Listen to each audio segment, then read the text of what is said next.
السلام علیکم اسٹوڈنٹس، میں ہوں عثمان منشا لائف اینڈ لیونگ 2 کا آج ہمارا 11واں لیکچر ہے آپ کے ساتھ، اور لائف اینڈ لیونگ 2 کا تھرڈ پارٹ جو وہ ہم پڑھ رہے ہیں، اور مولانا شبیر احمد عثمانی کی جو تقریر ہے اس کے حوالے سے آج بات کریں گے جو انہوں نے اس وقت جو وہ ایوان کے اندر کی تھی۔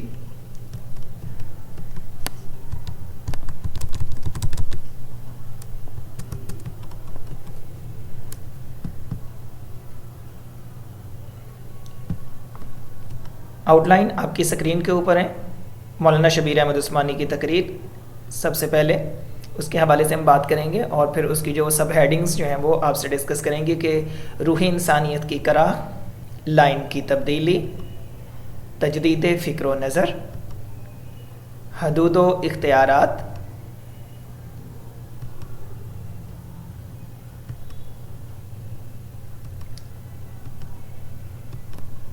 پاپائیت کی نفی، تفریق دین و مذہب کی نفی، حقیقی اسلامی حکومت، شورائیت، رعایا کے حقوق، اور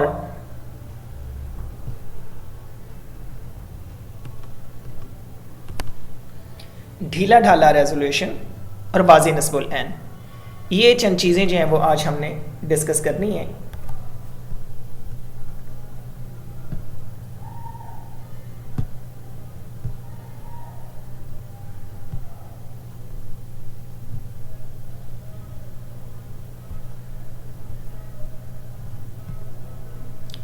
مولانا شبیر احمد عثمانی کی جو تقریر ہے اس کے اندر انہوں نے 9 مارچ 1949 کو یہ تقریر کی تھی، اور یہ تقریر تائید تھی جو لیاقت علی خان نے ایوان کے اندر مسودہ قرارداد پیش کرتے ہوئے اسپیچ کی تھی، اس کی انہوں نے تائید کی، اور تائید کرتے ہوئے انہوں نے لیاقت علی خان کو اسمبلی میں عزم و ہمت اور جرت ایمانی دکھاتے ہوئے جو انہوں نے اسپیچ کی یا مسودہ قرارداد پیش کیا، اس کے اوپر انہوں نے مبارکباد بھی دی۔ انہوں نے کہا جی یہ مبارکباد میری ذات کی طرف سے نہیں ہے بلکہ رعایا کی طرف سے ہے، وہ رعایا جو کچلی ہوئی روح انسانیت کی جانب سے ہے، اور ان کی طرف سے ہے جو خالص مادہ پرست طاقتوں کی حریفانہ حرص اور ہولناکیوں کے میدان کارزاد میں مدتوں سے بڑی کر آ رہی ہے۔ قصہ مختصر یہ کہ مولانا شبیر احمد عثمانی بھی ایک ایسی اسلامی ریاست کا قیام چاہتے تھے۔ وہ چاہتے تھے کہ پاکستان تو بن گیا، لیکن اس پاکستان کے اندر جو ہے وہ ایسے قوانین ہونے چاہیے، ایسے دساتیر ہونے چاہیے جو قرآن و سنت کے مطابق ہوں، کیونکہ دنیا جس قانون کے مطابق چل رہی ہے وہ اپنے خود ساختہ اصولوں کے بنائے ہوئے دساتیر کے اندر، خود ساختہ بنائے ہوئے اصولوں کے جال کے اندر خود ہی پھنس چکی ہے، اور پھر اس سے نکلنے کے لیے وہ پھڑپھڑاتی ہے، لیکن وہ اس سے نکل نہیں پاتی کیونکہ وہ اپنے صحیح راستہ جو وہ گم کر چکی ہے۔ اب جو راستہ اختیار کرنا ہے یا کر رکھا ہے اس پر جتنے زور سے وہ لوگ بھاگیں گے وہ حقیقی فوز و فلاح کی منزل سے دور ہوتے چلے جائیں گے۔ اس وجہ سے انہوں نے کہا کہ ہمیں اپنی لائن تبدیل کرنی ہوگی، ہمیں اپنے نظام حیات کو درست کرنا ہوگا، ہمیں اپنے نظام حیات کو کامیاب بنانے کے لیے ضروری ہے کہ ہمارا انجن جس لائن پر اندھا دھند چلا جا رہا ہے اسے تبدیل کریں۔ اس کی انہوں نے اگزامپل دی کہ بعض دفعہ لائن تبدیل کرتے وقت گاڑی کو کچھ پیچھے ہٹانا پڑتا ہے، ایسے ہی صحیح لائن پر آگے بڑھنے کی غرض سے ہم کو پیچھے ہٹنا پڑے تو اس کے اندر کچھ مذائقہ نہیں ہے۔ اور اسی طرح اگر ایک شخص کسی راستے پر بے تحاشا دوڑ رہا ہے تو ہم دیکھیں گے کہ چند قدم آگے بڑھنے پر وہ کسی ہلاکت یا نقصان کے اندر پڑ سکتا ہے، تو ظاہر سی بات ہے دیکھنے والا بندہ خاموش تو نہیں رہے گا، اسے دوڑ کر جو وہ بچانے کی یا اسے صحیح راستے پر ڈالنے کی کوشش کرے گا۔ تو بڑی اچھی انہوں نے جو وہ اگزامپل دی ہے۔ تو ان کی فکر کیا تھی، سوچ کیا تھی؟ وہ کہتے جی ہماری اس نئی اور بے چین دنیا کو تباہ کن مصائب سے چھٹکارا حاصل کرنا ہے تو اسے حالات کا بالکل اثر نو جائزہ لینا ہوگا، پھر انہوں نے اگزامپل دی کسی درخت کی شاخوں اور پتوں پر پانی چھڑکتے رہنا یہ بالکل بیکار ہے اگر اس کی جڑ جو سینکڑوں من مٹی کے نیچے دبی ہوئی ہے وہ مضبوط نہ ہو. ظاہر سی بات ہے جب بنیاد مضبوط نہیں ہوگی تو پھر ان کے پتوں کو اور شاخوں کو پانی دینے سے کوئی فائدہ حاصل نہیں ہوگا. تو وہ جو اس ملک کی بنیاد تھی اس بنیاد کو مضبوط بنانا چاہتے تھے. وہ اس ملک کی بنیاد قرآن و سنت کے اصولوں کے مطابق رکھنا چاہتے تھے اور دیکھنا چاہتے تھے. وہ چاہتے تھے کہ اس ملک کے اندر جو ہے وہ اسلامی ریاست کے قیام کے بعد یہ صحیح معنوں کے اندر اسلامی ریاست ہو اور صحیح معنوں کے اندر قرآن و سنت کی روشنی کے اندر جو ہے وہ اس کا قوانین بنے, اس کا دستور بنے, اس کا آئین بنے اور اسی کے مطابق ملک کو چلایا جائے. اسی وجہ سے انہوں نے یہ ساری باتیں جو ہیں وہ اس کے اندر کی ہیں. اس کے ساتھ ساتھ انہوں نے فیثاگورس کی بھی مثال دی کہ فیثاگورس کی آواز پر کسی نے توجہ نہیں کی جب وہ اس قسم کی باتیں کرتا تھا. پھر ایک وقت آیا کہ فیثاگورس تو دنیا سے چلا گیا لیکن زمین کے سینے کو چاک کر کے اگر کوئی دیکھے تو فیثاگورس کی جو بیان کی ہوئی باتیں ہیں وہ وقت نے سچ ثابت کر دیں, کیونکہ اسے یقین تھا کہ ایک دن ضرور ایسا آئے گا جب اس کے جھٹلانے والے زمانے کے دھکے کھا کر اس کے دامن میں پناہ لینے پر مجبور ہوں گے. آج وہ دن قریب آ رہا ہے, جیسے کہ آنریبل لیاقت علی خان نے کہا کہ روشنی کی تحریر افق پر ظاہر ہو کر طلوع ہونے والے روز روشن کا پیش خیمہ بن رہی ہے. ضرورت ہے کہ ہم اپنے کو خفاش سے ثابت نہ کریں. دن کی روشنی کو دیکھنے کی تاب جو نہیں لا سکتے. پاکستان مادیت کے بھنور میں پھنسی ہوئی اور دہریت و الحاد کے اندھیروں میں بھٹکی ہوئی دنیا کو روشنی کا مینار دکھانا چاہتا ہے. یعنی پاکستان وہ چاہتے تھے کہ ایک ایسا پرامن ملک ہو, ایک ایسی مثال ہو کہ دنیا جو ہے وہ اس کو فالو کرے, دنیا رشک کرے اس کے اوپر. اور یہ تب ہی ممکن تھا جب اس کے دساتیر اور اس کے قوانین جو ہیں وہ قرآن و سنت کے مطابق ہوتے. پھر انہوں نے کہا جی ہمارا غیر متزلزل عقیدہ ہے کہ دنیا کے لیے عموماً پاکستان کے لیے خصوصاً کسی قسم کا اگر نظام تجویز کرنے سے پہلے پوری قطعیت کے ساتھ یہ جان لیا جائے کہ اس کائنات جس کے اندر ہم اور یہ مملکت شامل ہے رہ رہے ہیں اس کا مالک اصلی اور مالک حقیقی کون ہے, یہ جاننا ضروری ہے اور ہے بھی یا نہیں. اور اگر ہم اس کا مالک کسی خالق کل اور مقتدر اعلیٰ ہستی کو مانتے ہیں جیسا کہ میں خیال کرتا ہوں تو اس ایوان کے جتنے بھی ارکان ہیں وہ ان کا عقیدہ بھی یہی ہوگا. تو ہمارے لیے یہ تسلیم کرنا ناگزیر ہوگا کہ کس مالک کی خصوصاً اس مالک علی الاطلاق کی ملک میں ہم اس حد تک تصرف کرنے کے مجاز ہیں جہاں تک وہ اپنی مرضی سے ہمیں اجازت دے دیں. پھر ملک غیر میں کوئی غاصبانہ تصرف ہمارے لیے جائز نہیں ہو سکتا. پھر ظاہر ہے کہ کسی مالک کی اجازت اور مرضی کا علم اس کے بتلانے سے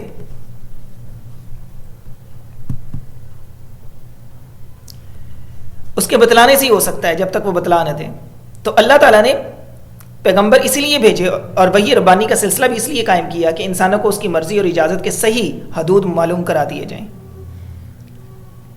یہ وہ بنیادی نقطہ ہے جس سے دینی اور خالص مادی حکومتوں کی لائنیں ایک دوسرے سے الگ ہو جاتی ہیں. جیسے میں نے سٹارٹنگ میں بات کی کہ مولانا شبیر احمد عثمانی نے لیاقت علی خان کی تقریر کی نہ صرف تائید کی, حمایت کی, بلکہ وہ بھی خود یہ چاہتے تھے کہ پاکستان جو کلمے کی بنیاد پہ بنا ہے اسی کلمے کی بنیاد کو بنیاد بنا کر اس کے اندر جو آئین سازی کی جائے, جو قانون سازی کی جائے, جو پاکستان کا دستور بنایا جائے, جو آئین بنایا جائے وہ قرآن و سنت کے مطابق ہو اور قرآن و سنت کے روشنی کے اندر اس کا جو وہ آئین بنے اور یہ باقی دنیا کے لیے بھی جو ہے وہ اگزامپل بنے. پھر ان کا یہ بھی کہنا تھا کہ یہ نظریہ کہ دین اور مذہب کا تعلق انسان اور اس کے مالک سے ہے, بندوں کے باہمی معاملات سے اسے کچھ سروکار نہیں اور نہ سیاست میں اس کا کوئی دخل ہے, اسلام اس چیز کو تسلیم نہیں کرتا. دوسرے مذاہب جو دنیا میں موجود ہیں ان کے نزدیک یہ نظریہ درست ہے, مگر جہاں تک اسلام کا تعلق ہے اس سے ایسے کسی بھی تصور کی اسلام میں گنجائش نہیں ہے. کیونکہ اسلام نے ساری چیزیں انسان کو بتائی ہیں. اسلام بندوں کے بامی معاملات بھی اسلام کے اندر موجود ہیں. سیاست بھی کیسے کرنی ہے وہ بھی اسلام نے بتایا ہے. ہم مذہب کو دین کو اس سے الگ نہیں کر سکتے. قائد اعظم نے جو 1944 کے اندر گاندھی کے نام خط لکھا تھا اس کے اندر اس کے الفاظ یہی تھے کہ قرآن مسلمانوں کا ضابطہ حیات ہے. اس میں مذہبی، مجلسی، دیوانی، فوجداری، عسکری، تعزیری، معاشی، معاشرتی تمام شعبے اس کے اندر موجود ہیں. مذہبی رسوم سے لے کر روزانہ کے امور حیات تک اور روح کی نجات سے لے کر جسم کی صحت تک اور جماعت کے حقوق سے لے کر جماعت کے حقوق و فرائض تک، دنیاوی زندگی میں جزا و سزا سے لے کر عقبہ کی جزا و سزا تک ہر فعل، قول اور ہر حرکت پر مکمل احکام کا مجموعہ موجود ہے. لیکن جب میں یہ کہتا ہوں کہ مسلمان ایک قوم ہے تو حیات ماں بعد حیات کے ہر معیار اور مقدار کے مطابق کہتا ہوں. یعنی جب مسلمان قوم ہے تو اس کی زندگی بھی جو ہے وہ دین کے مطابق ہے اور اس کا مرنا بھی دین کے مطابق ہے اور موت کی بعد کی زندگی کے اوپر بھی اس کا ایمان ہے. ہر مسلمان جانتا ہے کہ قرآنی تعلیمات عبادات اور اخلاقیات تک محدود نہیں ہیں، بلکہ قرآن مسلمانوں کا دین، ایمان اور قانون حیات ہے. یعنی مذہبی، معاشرتی، تجارتی، تمدنی، عسکری، عدالتی اور تعزیری احکام کا مجموعہ ہے. رسول اللہ صلی اللہ علیہ وسلم کا ہم کو یہ حکم ہے کہ ہر مسلمان کے پاس اللہ کے کلام کا ایک نسخہ ضرور ہو اور اس کو بغور وہ مطالعہ کرے تاکہ اس کی انفرادی اور اجتماعی ہدایت کا اس کے اوپر اثر ہو.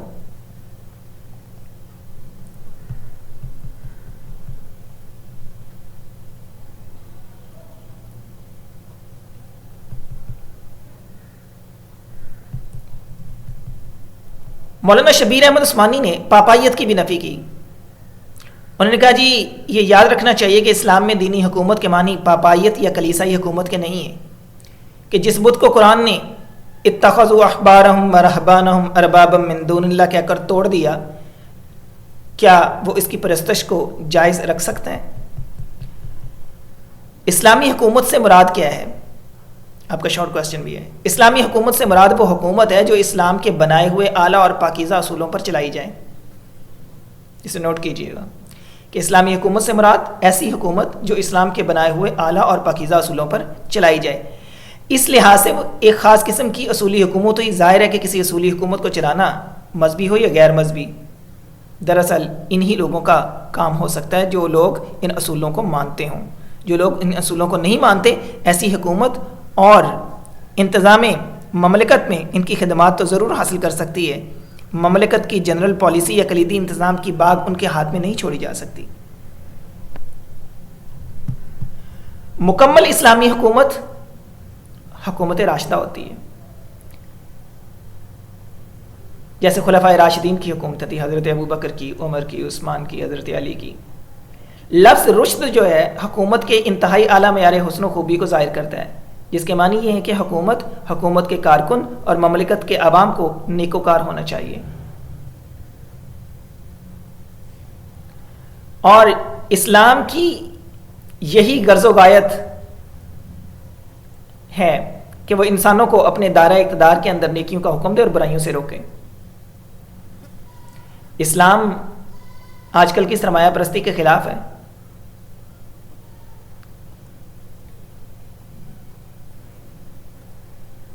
لیکن اسلامی حکومت شخصی ملکیت کی نفی نہیں کرتی، مناسب حد تک رأس المال رکھنے کی اجازت بھی دیتی ہے.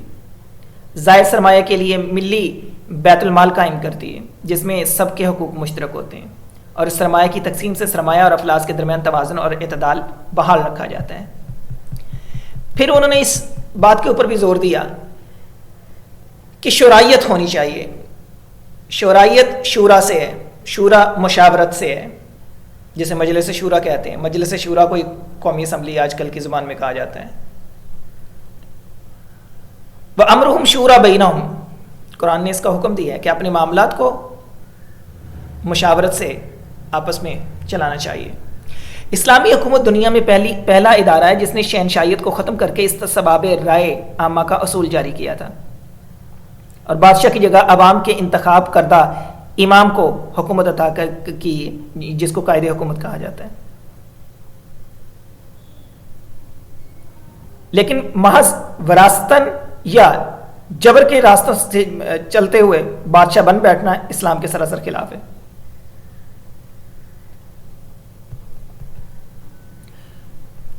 تو مولانا شبیر احمد عثمانی نے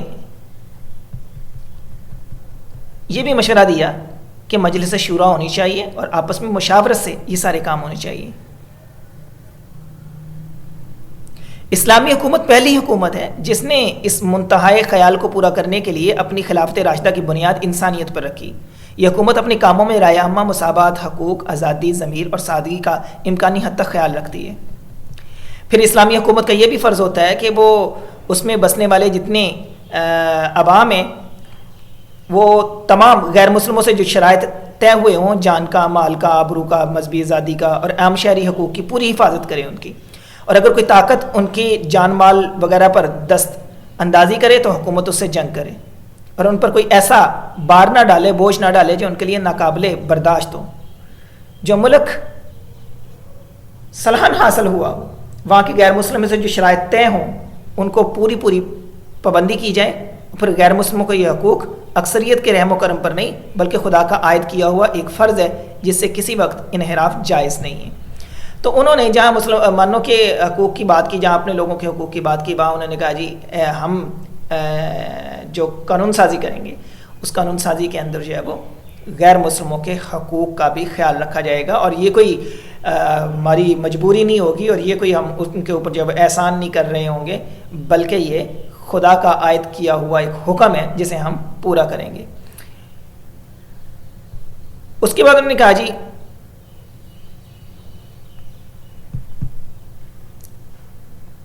میں سمجھتا ہوں کہ گاندھی نے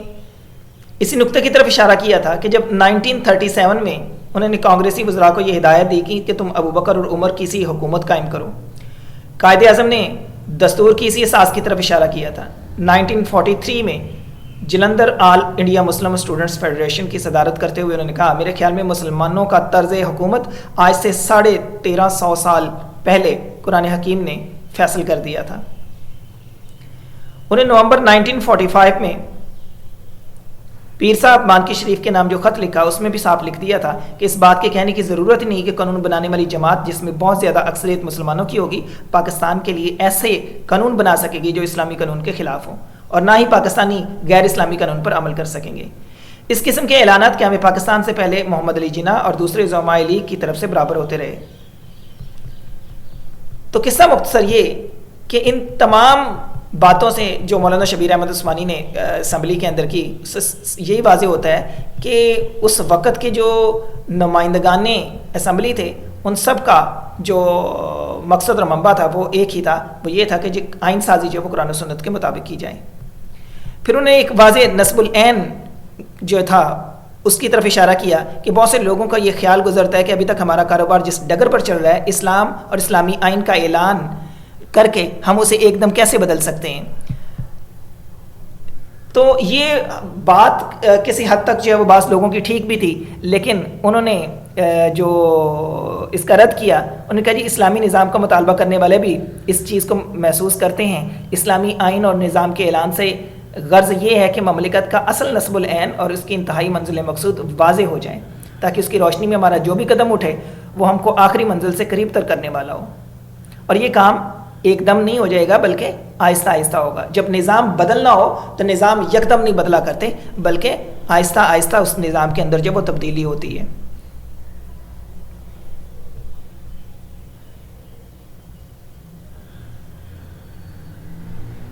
انہوں نے کہا یہ وہ بات ہے جو میں تقسیم سے قبل اپنے مختلف بیانات و خطبات میں کھول کر کہہ چکا ہوں. چنانچہ خطبہ لاہور میں مولانا شبیر احمد عثمانی نے عرض کیا تھا کہ یہ اعلیٰ اور پاک نصب العین سے قریب تر ایک ایسا قانون ہوگا کہ جس طرح رات کی تاریکی آہستہ آہستہ کم ہوتی ہے اور دن کی روشنی